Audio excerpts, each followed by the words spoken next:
Shalom. Saudara, hari ini kita akan melihat ayat menarik dalam Filipi pasal 1, ayat 27-28. Demikian firman Tuhan.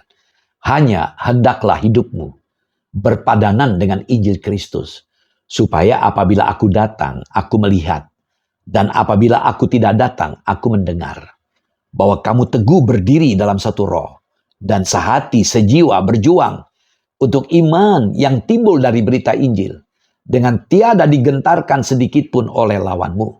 Bagi mereka semuanya itu adalah tanda kebinasaan, tapi bagi kamu tanda keselamatan, dan itu datangnya dari Allah. Amin. Saudara, ungkapan hendaklah hidupmu dalam ayat 27, hendaklah hidupmu dari kata politeomai, itu berarti hidup sebagai warga negara. Ini merujuk pada makna hidup dalam suatu kehidupan yang layak sebagai seorang warga negara kerajaan dan Injil Kristus. Perhatikan tadi dikatakan hendaklah hidupmu berpadanan dengan Injil Kristus. Ya, ada ungkapan yang menarik yang perlu kita lihat di sini dalam ayat 27. Hanya. Nah, kata hanya di sini suatu penekanan. Hanya suatu penekanan artinya di atas segala-galanya atau berani bayar harga.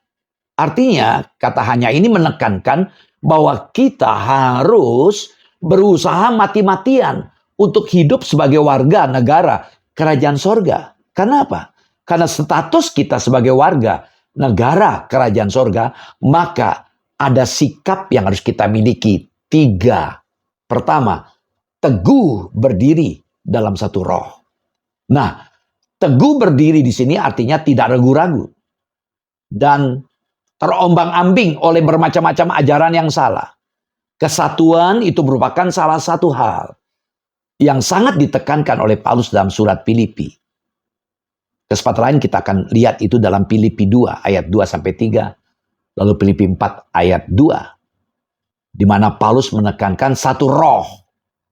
Kita disatukan dalam satu roh. Ini menunjuk kepada kesatuan di dalam menyerang. Yang kedua, sehati sejiwa berjuang.